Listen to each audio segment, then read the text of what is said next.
You are not going to die because you did not have the perfect tactical backpack.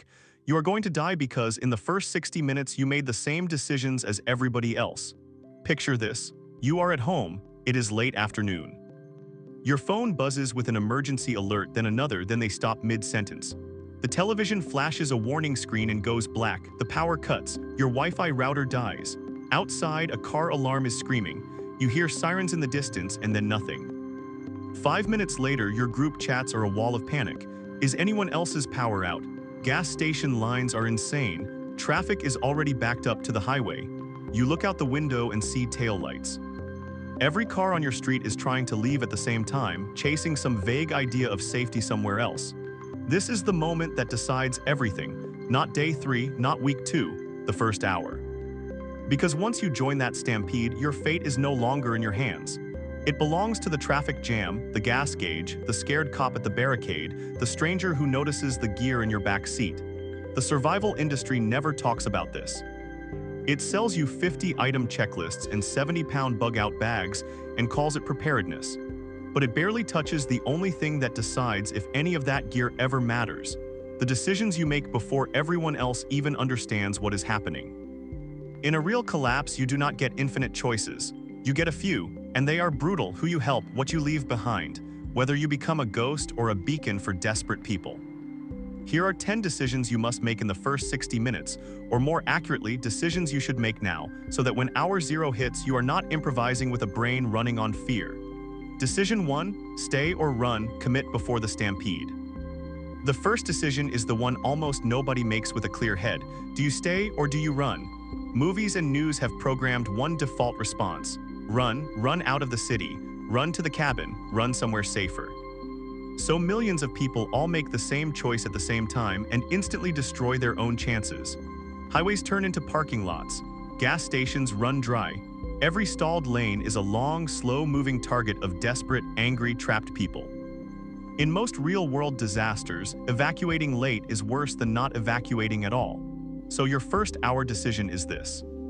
If you live in an immediate kill zone, a coastal floodplain with a visible surge coming, right next to a chemical plant explosion, wildfires already visible and closing in, you leave in the first 10 to 15 minutes or not at all. If you are not in that direct kill zone, your default is to stay, lock down, observe, and gather information while the herd burns its last resources trying to leave. You decide that rule now, not while you are staring at a sea of brake lights. Indecision kills. Committed movement, even if imperfect, keeps you alive. Decision 2, who is inside your circle and who is not. This one feels cold, which is why you think it through before the panic. In the first hour, you do not have time to rescue everyone from your contact list, debate in group chats, or drive 90 minutes across town to go get a cousin who never prepared for anything. You have time to lock in a short list. Your inner circle must be people who are within reach, measured in minutes, not hours. People who add capability, not just another hungry mouth. People you have already told, if something happens, this is where you go, this is when you go, and this is what you bring. Anyone outside that predefined circle, you are not driving across the city to get them during the first hour of chaos. Brutal, yes, but every extra stop multiplies your exposure. More time on the road, more chances to hit blocked intersections, more eyes on your vehicle and your supplies. Define your circle before collapse. In the first hour you execute, you do not negotiate. Decision 3, information or noise, what you actually listen to when systems fail. Information becomes a weapon, and most of it will be pointed at your head. In the first hour, your brain will be bombarded with rumors on social media, half-heard emergency announcements, neighbors repeating "I heard they said," screenshots from hours ago, and random videos with no context. If you try to listen to everything, you will paralyze yourself. Panic feeds on noise. So you decide in advance who and what counts as signal and treat everything else as noise. Signal looks like direct observation, what you can see, hear, and smell from where you are. Current official alerts, not reposted images from 2 hours ago. Simple, verifiable facts such as whether the grid is actually down, whether the cell network is failing, where there are visible fires or flooding, which direction sirens are moving, whether traffic is already jammed on key routes. Noise looks like my friend said his cousin heard. Viral clips without timestamps, politicized rants, and anything demanding that you share it immediately instead of calmly informing you. In the first hour, spend a few minutes pulling in data from your pre-chosen sources. Then shut the feed down and act on what you know, not on what you fear. You will not scroll your way to survival. You will observe, decide, and move. Decision 4, speed versus stuff, what you are willing to leave behind. This is where many so-called prepared people quietly lose. They spent years buying gear, and now they are emotionally attached to it. So when it is time to move, they overpack, argue with themselves about one more item, and turn their hallway into a pile of bags while the window for safe movement closes. In collapse, mobility is a weapon. Your brutal decision is that you will choose speed over stuff every single time. That means you have a pre-staged bag you can grab in under 30 seconds. If something does not fit in that bag or in one quick arm load to the vehicle, it probably does not go. You are not going to empty your closets into your trunk while the sky is already burning and neighbors are watching. Ask one question of everything you are tempted to bring. Does this item create multiple critical capabilities, or is it just comfort from the old world? If it is comfort, it stays. You pack your vehicle and your body can only carry so much. The herd will die dragging their past with them. You live by moving faster than they do. Decision 5, the route choice, obvious roads or invisible paths. The default human logic in crisis is simple. Main roads are fastest. Follow the highway out. Go where everyone else is going. That instinct is why aerial disaster footage always shows the same thing, endless red lines of brake lights that barely move. In the first hour, you decide how you navigate. You will never rely on the same route as the herd. That means you must already know at least 2 non-highway routes out of your neighborhood. Parallel streets that shadow main roads but do not feed directly into them. Backways through industrial areas, side streets, and service roads. You must know which choke points, like bridges, tunnels, and single-lane overpasses, you will avoid no matter what. If your only way out is a main highway that is already jammed by minute 30, your decision is to turn back and fortify, not sit in a trapped metal box and hope traffic somehow clears. You are not going to be a participant in the world's longest car accident. You are either moving with purpose on paths most people do not know, or you are not moving at all. Decision 6, ghost or beacon, how visible you choose to be in normal life. Visibility is status. Nice car, bright house, social media posts. In collapse, visibility is a target painted on you. Within the first hour, you decide whether you are a ghost or a beacon. Beacon behavior is running your generator at full blast while everyone else sits in the dark. Loading your vehicle in the driveway in full view with obvious camping gear and weapons. Shouting into your phone outside about where you are going and what you have. Posting live updates with your exact location and photos of supplies. Ghost behavior is lights out or minimal with windows covered at night. Loading quickly through a garage or back door. Keeping a neutral appearance, no loud tactical fashion, no visible signs that scream "I am armed and stocked." You keep radio silence online. No posts, no location tags, no boasting. You are not trying to look prepared. You are trying to look as uninteresting as possible. Desperate people do not usually target houses that look empty and worthless. They target places that look like they have something worth taking. In the first 60 minutes, you decide which one you are. Decision 7, last clean purchases, cash, fuel, and the 10-minute window collapse is not always an instant switch. Often it is a dimmer. For a short window, some systems still work. Card readers might still process payments. ATMs might still dispense cash. Gas pumps might still run. Small shops might still be open, confused but operating. Your decision is whether you risk a last run or lock down immediately. Set a rule now.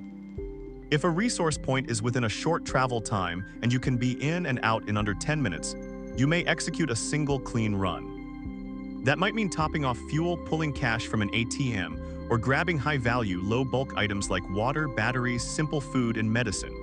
If it is farther away or you see signs of chaos, long lines, arguments, or police blocking entrances, you skip it. Because that window closes violently, machines stop working, lines turn into fights, authorities shut doors and try to control crowds. The last clean purchase can give you a margin, but the wrong last errand can trap you in the exact place you were trying to avoid. You decide now what is worth that 10-minute window and what is not. Decision 8. Claiming a position. Do you hide at home or seize better ground? Most people think of shelter as one thing, the home they already live in. So they either barricade blindly at home or abandon it, blindly chasing a fantasy spot in the woods. You are going to think in terms of infrastructure, not nostalgia.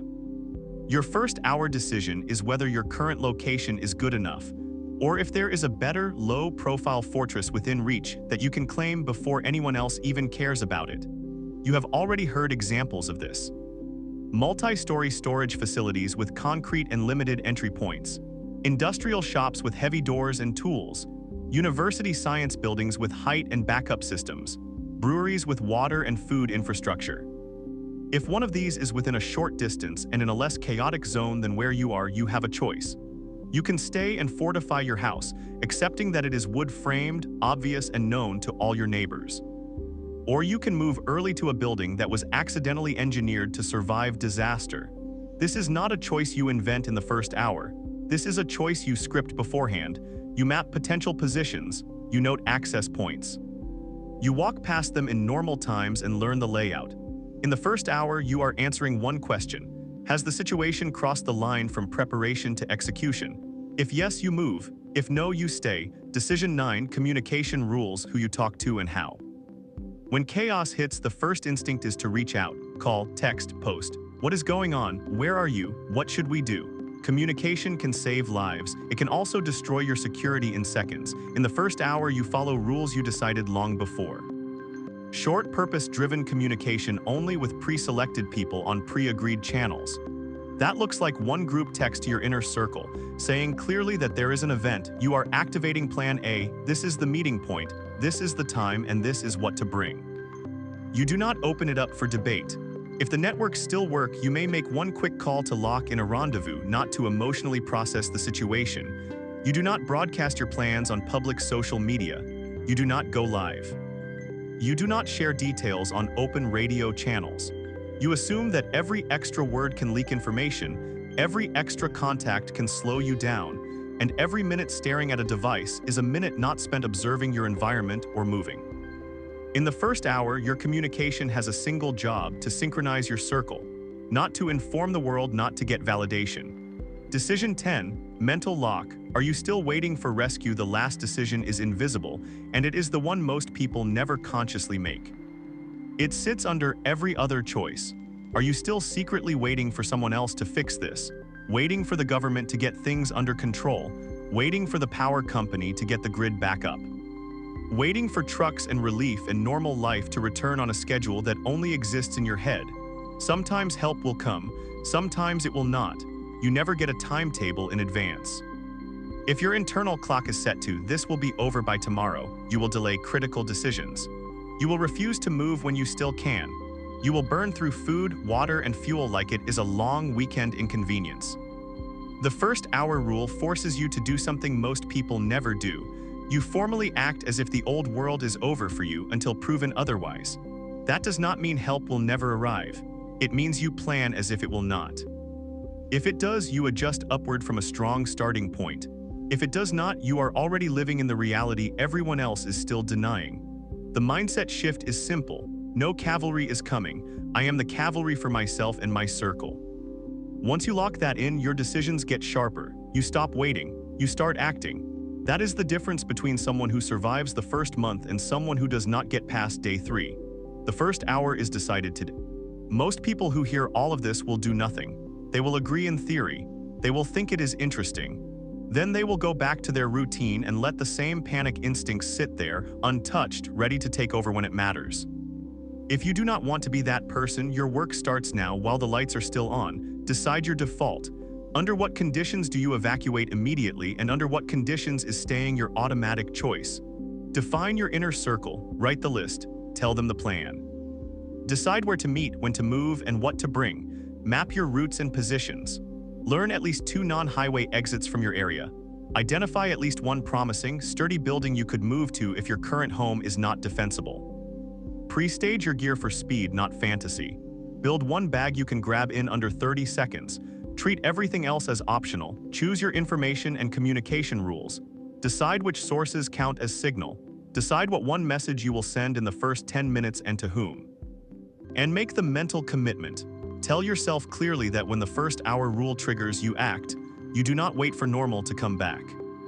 Because when collapse hits, whether it is a grid failure, a cyber attack, civil unrest, a natural disaster, or something nobody predicted, you will not have time to figure it out from scratch. You will have minutes to either follow your own programming or fall into everyone else's. Most people have never written their own. You still can. When the first siren wails and the screens go dark, the first hour rule goes into effect.